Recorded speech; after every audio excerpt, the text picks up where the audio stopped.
நமக்கு சோதனைகள் ஏற்படுவதற்கான காரணங்கள் என்ன, அவற்றை அகற்றுவதற்கான வழிகள் என்ன என்பதுதான் இன்றைய பாடத்தின் தலைப்பாகும். மனிதனை பொறுத்தவரையில், குறிப்பாக முஸ்லிம்களாகிய நம்மை பொறுத்தவரையில், அல்லாஹ் ஜல்ல ஷானஹு தஆலா இந்த உலகத்தில் நமக்கு பல சோதனைகளை தந்து கொண்டிருக்கிறார். அவ்வாறான சோதனைகள் ஏற்படுவதற்கு நிறைய காரணங்கள் இருக்கின்றன. அதிலே சில காரணிகளை அல் குர்ஆனின் நிழலிலே இன்றைய வகுப்பிலே நாம் பார்க்க இருக்கிறோம்.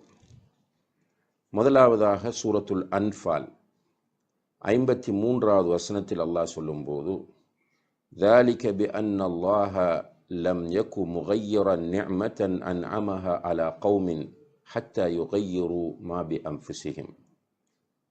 ஒரு சமுதாயத்திற்கு அல்லாஹு தஆலா வழங்கிய நிஅமத்துகளை அவன் மாற்றுவதில்லை, அந்த மக்கள் தம்மை தாமே மாற்றிக்கொள்கிற வரை என்று அல்லாஹு தஆலா சொல்கிறார். இந்த வசனத்திலே அன்புள்ள சகோதர சகோதரிகளே, ஒரு கூட்டத்திற்கு சோதனை வருவதற்கு காரணம், பொதுவாக உலகத்தில் இருக்கிற ஏதாவது ஒரு சமுதாயத்திற்கு அல்லது ஒரு பிரதேச மக்களுக்கு சோதனைகள் வருகின்றன என்று சொன்னால் அல்லாஹுடைய நிஅமத்துகள் அவர்களை விட்டு போகின்றன என்பது அர்த்தமாகும். அப்படி அல்லாஹுடைய நிஅமத்துகள் போகின்றன என்பதை நாம் காணும்போது மிக முக்கியமாக நாம் புரிந்து கொள்ள வேண்டும், அந்த மக்கள், அந்த பிரதேசத்திலே, அந்த ஊரிலே, அந்த நாட்டிலே வாழக்கூடிய மக்கள் தங்களை அவர்கள் அல்லாஹுடைய சட்டங்களுக்கு கட்டுப்படுவதிலிருந்து தூரமாக்கிக் கொள்கிறார்கள். அல்லாஹுடைய நிஅமத்துகளை புரிந்து கொள்ளாமல் அல்லாஹுக்கு மாறு செய்கிறார்கள். இதனால் தான் அல்லாஹு தஆலா அந்த நிஅமத்துகளை அகற்றுகிறான் என்பதை இந்த வசனம் நமக்கு சொல்லித் தருகிறது. அதே போல சூரத்து ஷூரா 30வது வசனத்திலே, வமா அஸாபக்கும் மின் முஸீபத்தின் ஃபபிமா கஸபத் ஐதீக்கும் வயஃபு அன் கதீர். உங்களுக்கு ஏற்படக்கூடிய எந்த ஒரு சோதனையாக, முசீபத்தாக இருந்தாலும் அது நீங்களாக தேடிக்கொண்டதனால் வருவது என்று அல்லாஹு தஆலா சொல்கிறார். இப்போ ஒவ்வொருவருக்கும் சோதனைகள் வரும், முசீபத்துகள் வரும். அப்படியான முசீபத்துகள் வருவதற்குரிய மிக முக்கியமான ஒரு காரணம் நாம் செய்யக்கூடிய பாவங்கள் என்பதை அல்லாஹு தஆலா இந்த வசனத்திலே சொல்கிறார். இப்போ மனிதனை அல்லாஹு தஆலா ஒரு உயர்ந்த நோக்கத்தோடு படைத்திருக்கும் போது அந்த நோக்கத்தை மனிதன் இனங்கண்டு கொள்ளாமல் அல்லது அந்த நோக்கத்திற்கு முக்கியத்துவம் தராமல் அவன் நடந்து கொள்வது என்பது அல்லாஹுடைய சோதனைகளை, முசீபத்துகளை அவன் தனக்கு ஹலாலாக்கி கொள்கிறான் என்பதற்குரிய ஒரு மிக முக்கியமான அம்சமாக காணப்படுகிறது. அதே போல சூரத்து ரூம் என்ற அத்தியாயத்தின் 41வது வசனத்தில் அல்லாஹ் சொல்கிறான், லஹரல் ஃபஸாது ஃபில் பர்ரி வல் பஹ்ரி பிமா கஸபத் ஐதின் நாஸ். தரையிலும் கடலிலும் மனிதர்கள் அவர்களாக தேடிக்கொண்டவற்றினால் ஃபசாது, குழப்பம் வெளிப்பட்டிருக்கிறது என்று அல்லாஹு தஆலா சொல்கிறார். அதாவது பூமியில் ஏற்படக்கூடிய ஃபசாது என்று சொன்னால் அது ஒரு பஞ்சமாக இருக்கலாம், கஷ்டமாக இருக்கலாம், நெருக்கடிகளாக இருக்கலாம், நோய்களாக இருக்கலாம், இவற்றை அது குறிக்கிறது. அதே போல் கடலில் ஏற்படுகிற ஃபசாத் என்பது கடலிலே மீன்பிடி இல்லாமல் போகலாம், மீன்கள் குறைந்து விடுவது, அல்லது கடலிலே ஏற்படக்கூடிய பூகம்பங்கள், சுனாமிகளாக இருக்கலாம். இவைகளெல்லாம் கடலில் ஏற்படக்கூடிய ஃபசாதுகளாகும். இப்படியான ஃபசாதுகள் ஏற்படுவதற்கான காரணம் மனிதர்கள் அவர்களாக தேடிக்கொண்டவை என்பதை அல்லாஹு தஆலா சுட்டி காட்டுகிறார். அதே போல சூரத்து நஹல் 112வது வசனத்திலே அல்லாஹு தஆலா சொல்லும்போது, வதரபல்லாஹு மஸலன் கர்யத்தன் கானத் ஆமினத்தன் முத்மஇன்னா يأتيها رزقها رغدا من كل مكان فكفرت بأنعم الله فأذاقها الله لباس الجوع والخوف بما كانوا يصنعون. அல்லாஹு தஆலா அமைதியாக பாதுகாப்பாக இருந்த ஒரு கிராமத்தை உதாரணம் சொல்லுகிறார். ஒரு கிராமம் இருக்கிறது, அந்த கிராமம் அமைதியாக இருந்தது, பாதுகாப்பாக இருந்தது. அதற்குரிய ரிஸ்க், அந்த கிராமத்து வாழ் மக்களுக்குரிய ரிஸ்குகள் எல்லா பக்கங்களிலிருந்தும் தாராளமாக கிடைத்து கொண்டிருந்தன. ஆனால் இந்த நிஅமத்துகளை அனுபவித்து கொண்டிருந்த அந்த மக்கள், அந்த கிராமவாசிகள் கஃபரத் பி அன்உமில்லா, அல்லாஹுடைய நிஅமத்துகளை, அவனுடைய அருட்கொடைகளை நிராகரித்து வாழ்ந்தது. ஃபஅதாகஹ அல்லாஹு லிபாஸல் ஜூஇ வல் ஹௌஃபி பிமா கானு யஸ்னஊன். எனவே அவர்கள் செய்து கொண்டிருந்தவைக்காக அந்த மக்களை பசியை கொண்டும் பயத்தை கொண்டும் அல்லாஹு தஆலா பீடித்தான். பசியை கொண்டும் பயத்தை கொண்டும். அப்போ அந்த மக்களுக்கு அல்லாஹ் பசியை கொண்டு அவர்களுக்கு பசி என்கிற ஒரு முசீபத்தை, ஹவுஃப் என்கிற ஒரு முசீபத்தை அல்லாஹு தஆலா இறக்குகிறான் என்பதை இந்த வசனத்திலே அல்லாஹ் சொல்லி காட்டுகிறான். சூரத்துன் நஹல் 112வது வசனம். உண்மையிலேயே நாம் மிக நிதானமாக சிந்திக்க வேண்டிய வசனங்கள் இவை.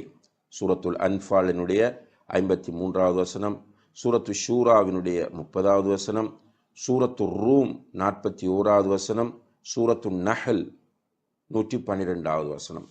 இத்தனை வசனங்களும் அல்லாஹ் நீதியானவன், அவன் நியாயமானவன் என்பதை நமக்கு உணர்த்துகிற அதே நேரத்தில் அல்லாஹு தஆலா இந்த உலகத்தில் சோதனைகளை தருகிறான் என்றால் அது மனிதர்கள் அல்லாஹுக்கு மாறு செய்வதனால் அல்லாஹ் தரக்கூடிய ஒன்றாகவே காணப்படுகின்றன.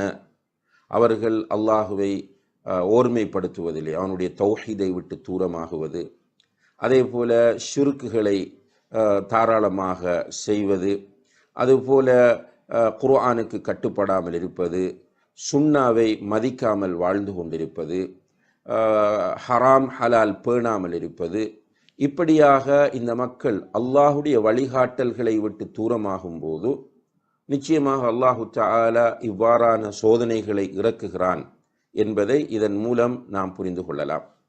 அதே நேரத்தில் அன்புள்ள சகோதர சகோதரிகளே, பொதுவாக சோதனைகள் கஷ்டங்கள் வருகிற போது இணை வைக்கக்கூடிய மக்கள் அவர்கள் அல்லாஹ்விடம் பிரார்த்திக்கிற ஒரு நிலை இருந்தது என்பதை குர்ஆன் நமக்கு சொல்லுகிறது. சூரத்துல் அன்கபூத் 65வது வசனத்தில் அல்லாஹ் சொல்லும்போது, ஃபஇதா ரகிபு ஃபில் ஃபுல்கி தஅவுல்லாஹ முக்லிஸீன லஹுத்தீன், அவர்கள் கடலிலே பயணிக்கும் போது, அல்லாஹ் சொல்வது முஷ்ரிக்குகளை, அல்லாஹுக்கு இணை வைக்கக்கூடிய மக்களை, அவர்கள் கடலிலே பயணிக்கிறார்கள். கடலிலே பயணிக்கும் போது அவர்களுக்கு காற்றடிக்கிறது, மிகப்பெரிய அலைகள் தோன்றுகின்றன, ஒரு பெரிய சோதனை அவர்களுக்கு உண்டாகிறது. அப்போது அவர்கள் அல்லாஹுவை தூய்மையான நிலையில் அழைக்கிறார்கள், அல்லாஹுக்கு கட்டுப்பட்டு இஹ்லாஸோடு அல்லாஹுவை அழைக்கிறார்கள். ஃபலம்மா நஜ்ஜாஹும் இலல் பர்ரி இதாஹும் யுஷ்ரிகூன், அவர்களை அல்லாஹ் கரைக்கு காப்பாற்றி விட்டால், அங்கிருந்து காப்பாற்றி கரைக்கு கொண்டு வந்து விட்டால் மீண்டும் இணை வைக்க ஆரம்பித்து விடுகிறார்கள் என்று இந்த வசனத்திலே அல்லாஹு தஆலா சொல்கிறார். இது முஷ்ரிக்குகளை பற்றி அல்லாஹ் பேசுகிற போது சொல்லக்கூடிய ஒன்றாகும். ஆனால் இன்றைய நிலையை நாம் பார்க்கிற போது நம்முடைய மக்களில், அதாவது முஸ்லீம்களில் ஒரு சாரார் இருக்கிறார்கள். அவர்களுக்கு சோதனைகள் வரும்போது நார்மலான நிலைகளில், இயல்பான நிலைகளில் அவர்கள் அல்லாஹ்விடம் துஆ செய்கிறார்கள், அல்லாஹ்விடம் தங்களுடைய தேவைகளை கேட்கிறார்கள்.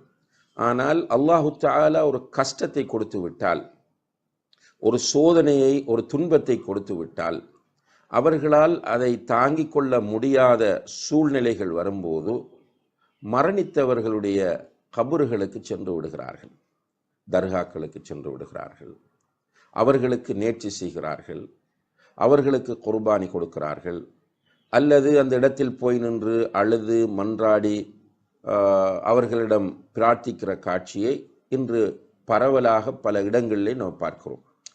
இதை நாம் அந்த சூரத்துல் அன்கபூத்தினுடைய 65வது வசனத்தோடு ஒப்பிட்டு பார்க்க வேண்டும்.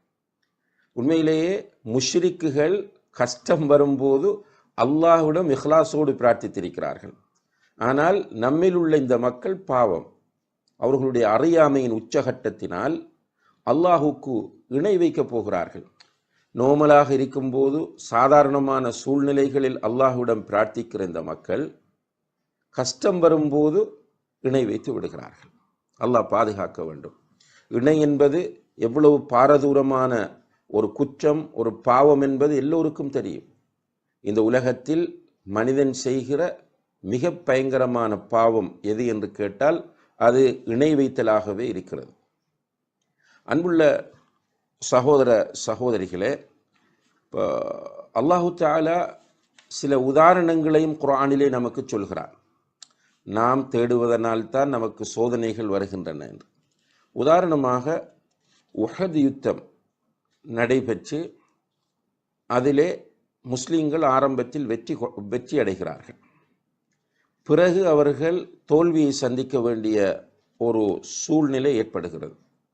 வந்து தோல்வி ஏற்பட்ட போது அந்த மக்கள் ஆச்சரியத்தோடு கேட்கிறார்கள், அன்னஹாதா, இது எப்படி நமக்கு இந்த சோதனை, இந்த துன்பம் வந்தது என்று கேட்டபோது அல்லாஹ், குல் ஹுவ மின் இந்தி அன்ஃபுசிக்கும், நபி, இந்த மக்களுக்கு நீங்கள் சொல்லுங்கள், இது உங்களுடைய தவறினால், நீங்கள் தேடிக்கொண்டதனால் உங்களுக்கு வந்தது என்று சொல்லுங்கள் என்று சூரத்து ஆல இம்ரான் 165வது வசனத்திலே சொல்லி காட்டுகிறார்.